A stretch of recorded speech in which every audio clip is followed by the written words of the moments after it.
कहानी हर शनिवार। पिछले हफ्ते दोस्तों आपने सुना था देवयानी अपनी माँ की मौत की सच्चाई को जानने के लिए पूरा प्लान कुछ ही मिनट में बना चुकी थी। कहते हैं कि जो जैसे कर्म करता है ईश्वर खुद उसको वैसे फल देता है। देवयानी मयंक से मिली। मयंक उन 4 दोस्तों में से एक था।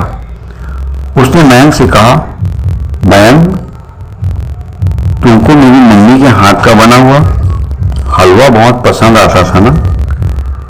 आज मैं हलवा बना रही हूं, अगर खाना हो तो अकेले आना, बाकी अपने दोस्तों को मत लाना।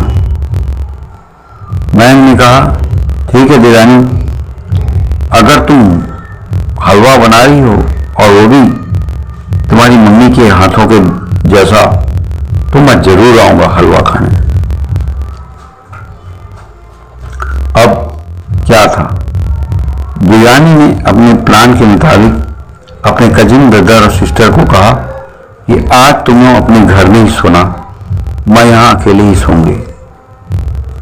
और उस दिन रात के 8 बजे मयंक आया, ये सोचकर कि देवयानी आज वो हलवा बनाई होगी, खाऊंगा और चुपचाप चला जाऊंगा, क्योंकि उसे हलवा बहुत पसंद था। देवयानी ने अपने प्लान के मुताबिक जो कुछ करना था किया। मयंक आया और घर का दरवाजा खटखटाया।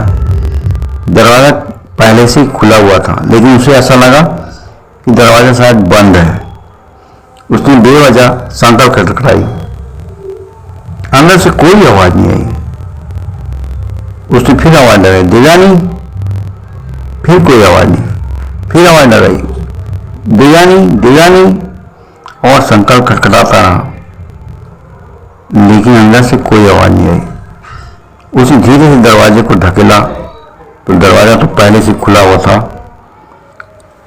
हल्का सा धक्का देते ही दरवाजा खुल गया।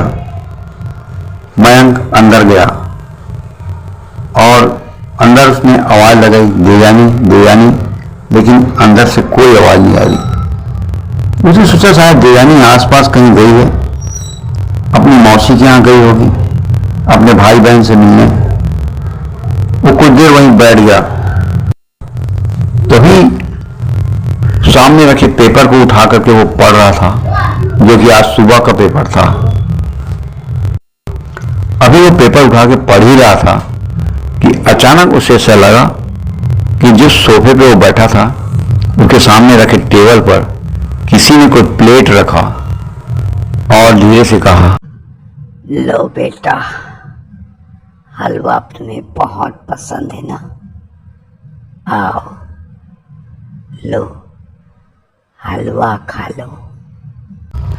और ये आवाज सुनते ही मयंक घबरा गया और अचानक हड़बड़ा के देखा तो देखा, जो कुछ देखा उसके रोंगटे खड़े हो गए, आंखें फटी की फटी रह गई।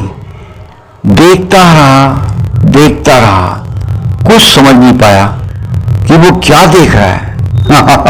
देख भी क्या रहा था, सामने इंदु खड़ी थी, कह रही थी, हलवा, तुमको हलवा पसंद है ना? ये रहा हलवा। ऐसा करके अब मयंक के तो होश उड़ गए।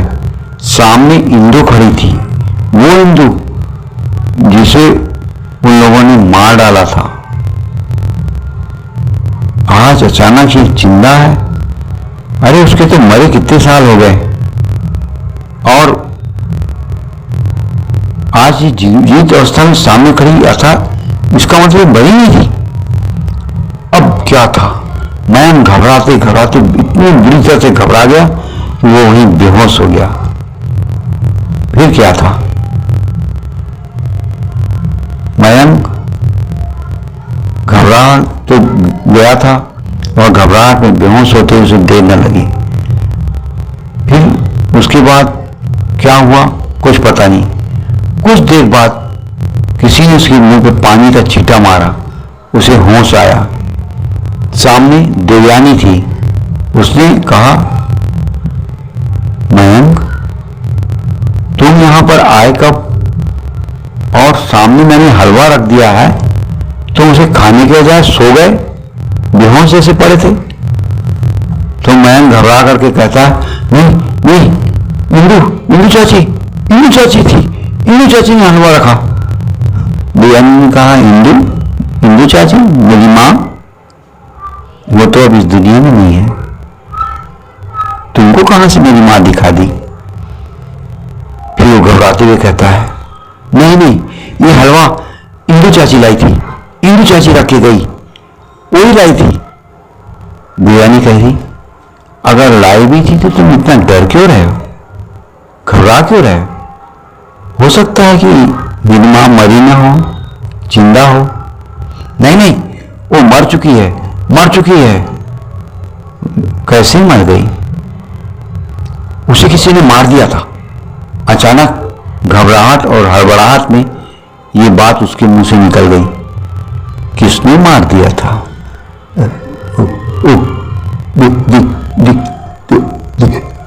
दिनेश ने मुंह दबा दिया था। ऐसा करते हकलाते हुए वो कहने लगा। अचानक उसके मुंह से सारी सच्चाई निकल गई। फिर क्या था? देवयानी के क्रोध का ठिकाना न रहा। उसने कहा, ठीक है, जो कुछ हुआ, हो सके तो इस बात को किसी को बताना मत, और तुम दिनेश को भी मत बताना कि तुमने मेरे को ऐसा सब कुछ बताया, वरना याद रखो, दिनेश के साथ साथ मैं तुम्हें भी हथकड़ियां लगवा दूंगी। मयंक घबराया और कहता है, नहीं, माफ करो, मैं जेल नहीं जाना चाहता, मैंने कुछ नहीं किया था, जो कुछ किया वो सब ये लोगों ने किया था। मेरा यकीन करो दीवानी, मैं बेकसूर हूं। देवयानी ने कहा, चुप रहो और अपनी जुबान बंद रखो। अब देवयानी के दिमाग में कोई दूसरी और बात चल रही थी। सोचने वाली बात यह थी कि वास्तव में वो इंदू कौन थी जो मयंक को दिखाई दी। अब आगे प्लान के मुताबिक देवयानी कुछ और करती है। एक दिन वो ये देखती है कि मयंक रोज लाइब्रेरी में जाता है और लाइब्रेरी से कोई किताब लेकर के लाइब्रेरी के बगीचे में चुपचाप एकांत में जा करके बैठ के पढ़ता है। ये बात देवयानी कई दिनों से जज कर रही थी। अब प्लान के मुताबिक आगे क्या हुआ? देवयानी एक दिन देख रही थी, शाम का वक्त था। मयंक लाइब्रेरी गया और वहां से एक किताब इशू करा करके लाइब्रेरी के बगीचे में एक कोने में एकांत जगह पर बैठकर उस किताब को पढ़ने में मगन था। अचानक मयंक को ऐसा लगता है कोई आजू बाजू है। वो नजर घुमा के देखता है, आसपास तो बिल्कुल सुनसान था। वो जहां बैठा था वो एक एकांत जगह थी, चुपचाप बैठा था। फिर उसे लगा कि मेरे मन का भ्रम है। वो चुपचाप फिर किताब पढ़ने लग जाता है। तभी अचानक एक हाथ उसकी किताब पे आता है और किताब छीनने की कोशिश करता है। वो हाथ, वो घबरा कर पीछे पलट के देखता है। ये हाथ किसी और का नहीं, इंदू चाची का हाथ था। वो किताब छीनने की कोशिश कर रही है। मयंक बुरी तरह से घबरा जाता है और कहती, इंदू चाची, तुम यहाँ कैसे?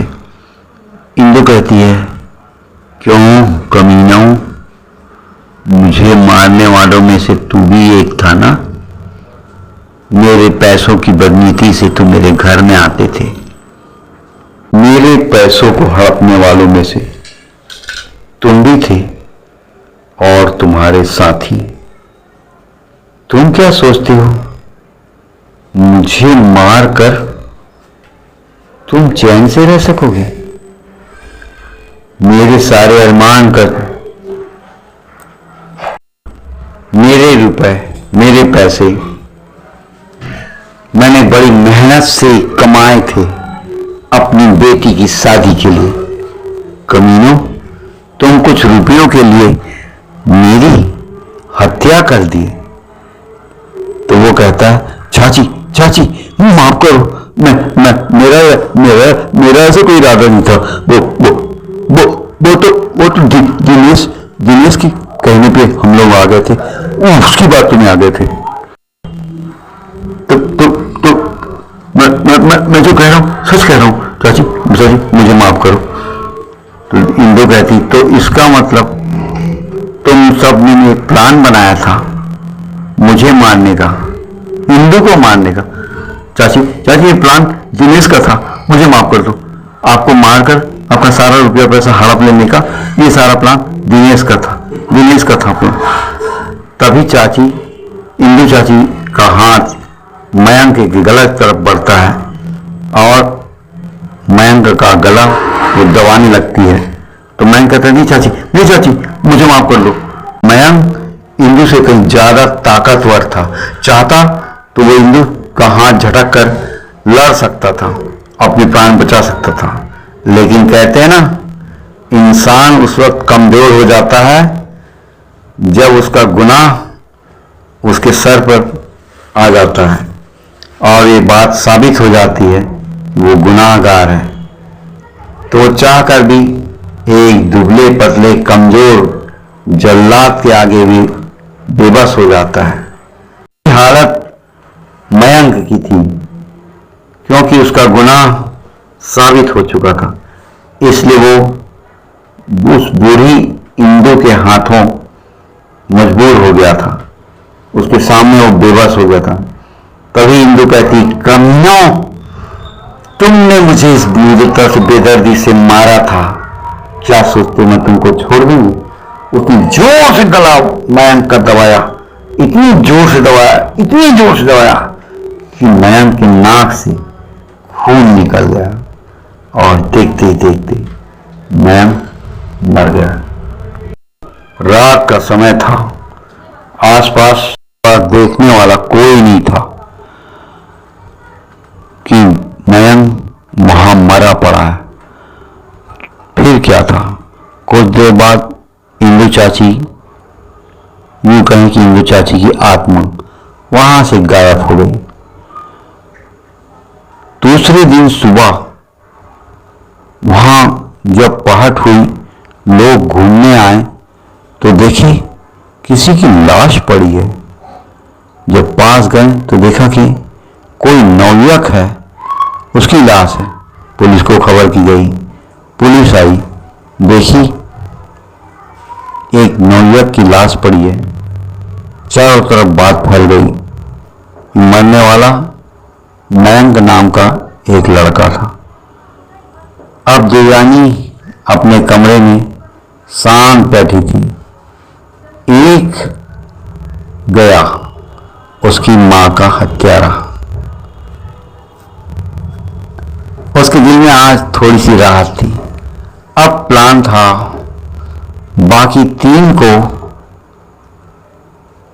अपने कर्मों की सजा मिले। इंदु की आत्मा एक एक करके तीनों को उनके कर्मों की सजा देने के लिए अब तैयार हो गई थी। अब नंबर था उन 3 में से सुशांत का। एक दिन सुशांत, दिनेश और वो तीसरा दोस्त आपस में बातें कर रहे थे। ये तीनों कुछ इस तरह की बात कर रहे थे, क्या बात है, आखिर मयंक कैसे पार्क में मरा पड़ा मिला, किसने मार दिया उसे? उसकी मरने से पहले कोई भी बात समझ में नहीं आई। आखिर मयंक को किसने मारा? उन तीनों को किसी ने ये बताया था कि किसी महिला को उसके आसपास दूर में देखा गया था। वो कोई बूढ़ी महिला थी। अब ये तीनों घबराए घबराए से रहते थे कि मारने वाली कोई बूढ़ी महिला थी। जब वो मरा तो रात में उस जगह पे कोई बूढ़ी महिला घूम रही थी। उन तीनों की समझ में कुछ नहीं आ रहा था। अब ये तीनों घबराए घबराए से रहते थे, मयंक की मौत के बाद डरे डरे से। एक दिन तीनों एक रेस्टोरेंट में बैठे थे। तभी उनको ऐसा दिल किया कि चलो आज कहीं बैठ करके कुछ पिया खाया जाए, मौज मजे की जाए, नशा पानी किया जाए। और उसी ख्याल में वो लग गए अपना प्लान बनाने। प्लान के मुताबिक कहीं बैठ करके कुछ नशा पानी किए और एक जगह पार्क में बैठे थे। तीनों पार्क में बैठे थे। तभी उन्हें ऐसा लगा दूर कोई बुढ़िया सामने से गुजर रही है। वो तीनों को अचानक देखते हैं कि कोई इंदु चाची की जैसी शक्ल सूरत वाली कद काठी वाली कोई महिला दूर में खड़ी उनको घूर के देख रही है और उंगली का इशारा करके कह रही है, रुक जाओ तुम्हें बताती हूं। तीनों घबरा गए। अचानक वो सामने जो दृश्य उन्होंने देखा, उनकी आंखें फटी की फटी रह गई। तीनों एक दूसरे से कह रहे हैं, क्या है वो, कौन है? लगा है इंदु चाची की जगह। हाँ दिनेश देखो, इंदु चाची जैसे लग रही है। अब वो देख कर घबराने लगे। तभी दिनेश कहता है, चुप रहो बेवकूफो, वो इंदु चाची नहीं, वो कोई और है, मत डरो, इंदु चाची की कोई हमशक्ल है। तो सुशांत कहता है, नहीं दिनेश, वो इंदु चाची है, जिंदा है इंदु चाची, नहीं मरी लगता है, नहीं मरी लगता है, उसी ने मयंक को मारा है। दिनेश कहता है, चुप रहो बेवकूफ हो तुम लोग, वो इंदु चाची नहीं है। फिर क्या था, उनका सारा नशा चूर हो गया था। वो लोग उठ करके वहां से भागे